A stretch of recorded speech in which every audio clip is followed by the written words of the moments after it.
Hey guys, this is OddOneGaming. This is going to be another raid Shadow Legends video. Today it's a little bit of a later video for me because I had an extremely busy day in town and I actually thought I was not gonna record the video because I just got home like an hour or two ago. It's already 7 p.m. for me. It's getting late. I was getting tired. I was like, you know what? I'm not gonna do it.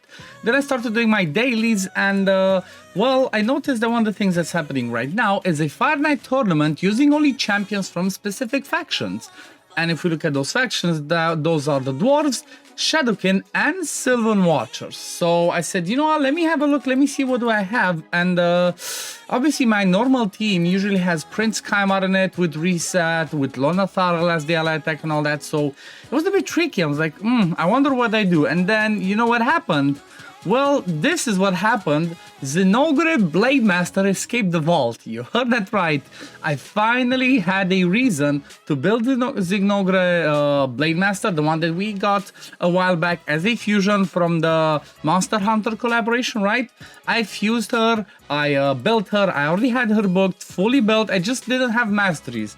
I actually bought masteries for her and I threw some gear on her to try and bring her for the team. Why is she so good? Well, when it comes to Fire Knight, obviously she has a triple hit A1, she has a quadruple hit on the A2, and then she has a quad hit on the A3. Not only that, she brings leech decrease attack on the A3, she brings increased speed on the A2, and then she brings a weaken or a chance to land a weaken on the A1, plus an interesting passive which keeps her alive. So I said, you know what, she's gonna be good, plus she brings a 30 speed in dungeons. That's a massive lead. So I actually decided to build a team, and the team that I'm using is gonna be the one that you saw over there that recently used.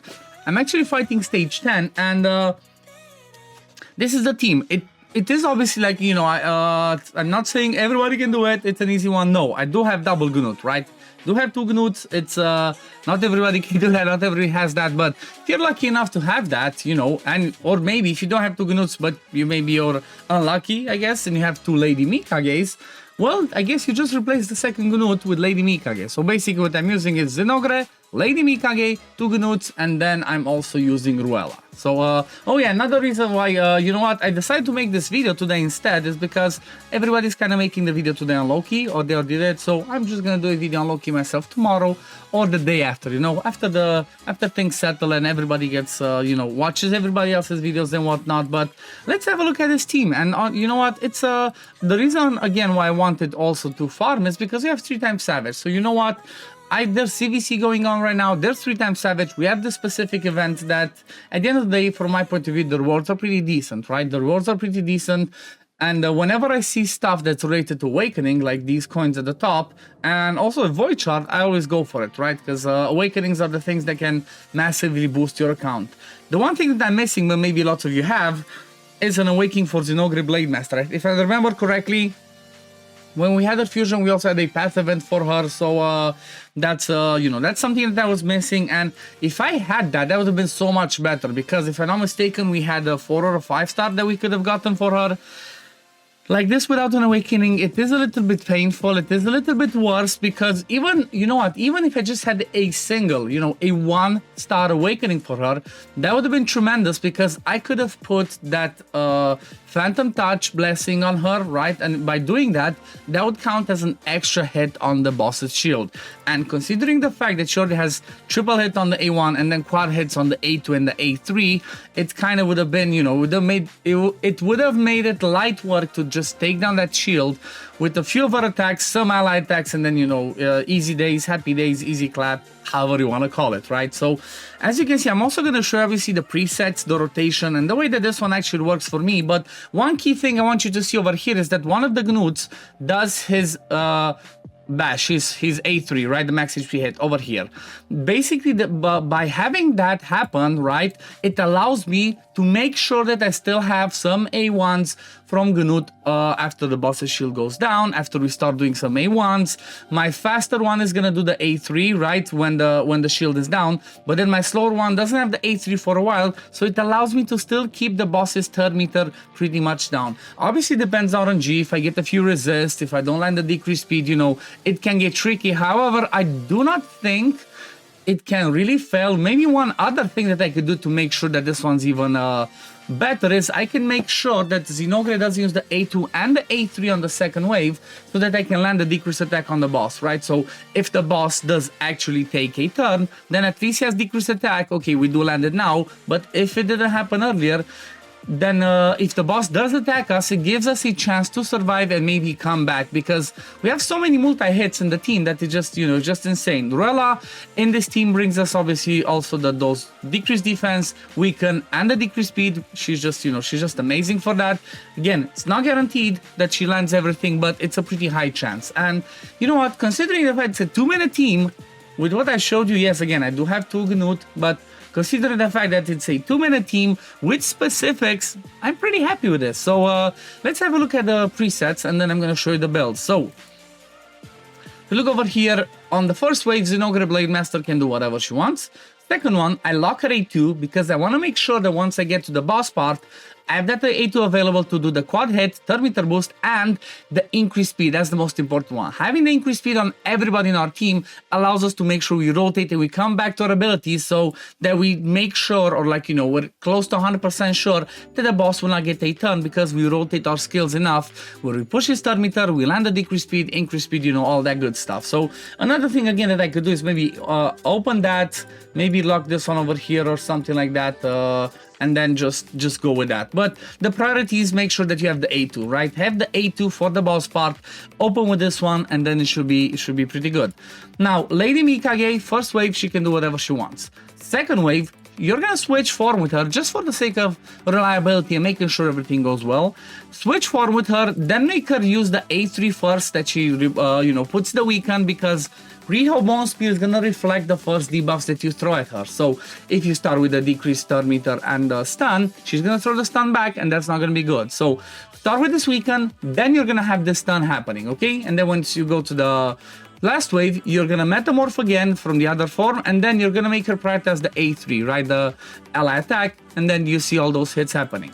When it comes to Ruella, first wave, I just open the A3, then don't use it. Second wave, I don't use the A2, I don't use the A3, I only open with it if it's available, then stop, because again, this is turn meter boost that helps us at the boss part. Once we get to the boss, I make sure to open with the A1, and then I do the A2, so that we can try and land the decreased defense, weaken, decrease speed. This is a little bit tricky, because if she does get an extra turn, I'm not sure there's enough ticks that go down on the boss, and if she does do the A2, she might land that on the shield. But I think that her speed is a little bit higher. I think it would still be fine, because she might just come back to it again. This is something I'm still working on. It's not a perfect team, but so far it worked really well. So I open with A1, then the A2, and make this priority, because again, I want to land decreased defense, weaken, speed as much as I can. The weaken I already can land with Zinogre, but I want to make sure, you know, the other ones I land, especially decreased speed. That's really good. If we land at decreased speed, that's amazing. It's only a 75% chance, so keep that in mind. You can influence this with masteries to make it better. Then I have my fast Gnut that opens the A3. Don't use the, sorry, this is the slow one actually. Don't use the A2 on the first wave, open with the A3. Second wave, open with the, obviously make priority the A2 to do the AoE. And then when we get to the boss part, open with the A1, do not use the A2, and then does whatever. And then my fast one, I open with the A2 on the first wave. He's also gonna do the A3, obviously. Second wave, make him prioritize the A2, and then at the boss part, same thing. Lock the A2, prioritize the A1. Right, that's pretty straightforward. Let's have a quick look at the builds. Lady Mikage, she's still in a 6-piece protection, even though I don't know why I'm doing this. I should try and get her in a 9-piece if I can, but I'm not sure I have a good enough banner in protection, or if I do have any banner in protection, there's no accuracy banner that I have in protection, so that makes it difficult. Let's see, what do I have in something in protection, maybe with speed substat. Okay, I do have this one. If it gives me a few speeds, I could try and remove it. Oh my god, okay, make it a quad. Might as well make it a quad, and we have a that's perfect. That's I think that's what's gonna happen. I'm just gonna max glyph it right now.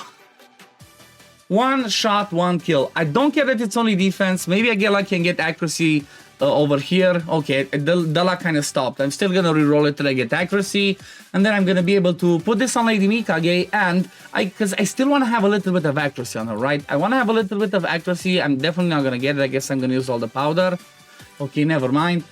You want to have some accuracy so she lands her debuffs, because you need around like for other areas, like for arena where I use her, I do want to have some what's it called? Why can't I brain? I want to have some accuracy to land stuff. But the reason I'm saying I want to get 9-piece protection is because she does bring me 2 buffs, okay? And that means all my people are going to do 10% extra damage. That helps for killing the boss faster, or any area of the game where you want to use her for mostly her supportive capabilities, not the debuffing.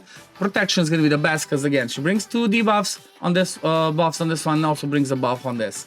But yeah, Lady Mikage with War Master down the support tree. These are her masteries. She's running at pretty fast. I want to have her like 350, 360 speed, if not a lot more. I'm not sure if I can do that in 9 protection, but I'm going to see, and then everything else doesn't really matter. If you can get her some damage, go for it.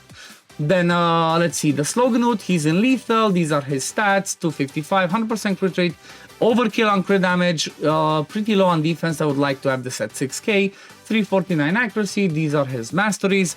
Obviously, everybody in this team is going to be fully booked. Then my faster Gnut, again in lethal gear, he's running at 258, 100% crit rate, 262 crit damage, 5.3k attack, and 338 accuracy. Again, these are the masteries. Then we have Ruella, not full masteries yet. After I finish them, I'm obviously going to give her Giant Slayer, because she has triple hits. She's in a Relentless build, which I'm not sure I really care about Relentless. I mean, I guess I could just swap, instead of Relentless, I could go with the Reflex. So she keeps doing the A to A3, A to A3 pretty often, right? But for now, Relentless helps me because she has multi-hits, and those are going to help in the boss's shield. I have not checked, honestly, if she has good AI or if she does use the A2 in the shield. That's something I need to check. And obviously for Awakening, I have Phantom Touch. Everybody that you can, and you use specifically for this fight for the Fire Knight, you're going to use Phantom Touch because it counts as an extra hit, if you did not know. Then Zinogre Blade Master, again, she's running lethal as well. She's running 259, 112 overkill on the crit rate, 242 crit damage, 4.8k attack. That's pretty low. I would love to have this at like 6k, but maybe I can improve it with some other stuff. I don't know. Maybe I reroll this a few times, try to get more attack here, and then masteries obviously with Giant Slayer at the end. Okay, I guess that pretty much wraps it up for today. I just want to show you the fun team that I built. Again, I'm not saying this is 100% working. So far it worked really good. I've not done hundreds of runs. I just built it. I ran it a few times. It's never failed yet after doing some tweaks. You know, initially it failed because I didn't do the presets, and always keep in mind, presets are so important. Doing the presets, making them use the right skills at the right time, and controlling the waves with that just can be the difference between you succeeding or failing, and that was the case for me. Initially I put this team, I failed, and then after putting the presets, or not I failed, I got like 4-minute runs, the boss was getting a turn, hitting me and all that, but after I actually set it up and put the right presets, everything just working squeaky clean, is going perfect. And I guess I'm gonna be farming this event, right? I'm just gonna do the 2,750. I don't think I'm gonna go too crazy on Savage, because you know what, it is good, you know, if I get lucky and get some good Savage pieces, but I'm not gonna blast all my gems and all my stamina on that. I'm gonna focus it on anything else. Let's just see now if she gets the extra turn. I'm curious if Rella gets the extra turn, if she does that skill in the shield, or if we're actually good. Actually, no, she's not going to do that skill in the shield anyway, because, oh yeah, she's faster than Zinogre. I was thinking if she's not faster than Zinogre, then we're fine. So maybe if I speed up Zinogre, and she goes first and or slow down Ruella, then it should work just fine, because even if Ruella would get an extra turn, she would still be doing her skills after the shield is down, or she would be getting the shield down with those skills. But anyway, this is gonna be it for today, guys. Thank you all for watching. As always, if you did enjoy my content, don't forget to like this video, subscribe to the channel to see when I upload next, and gonna see you on the next one. Peace, love, take care, everyone. Bye, guys.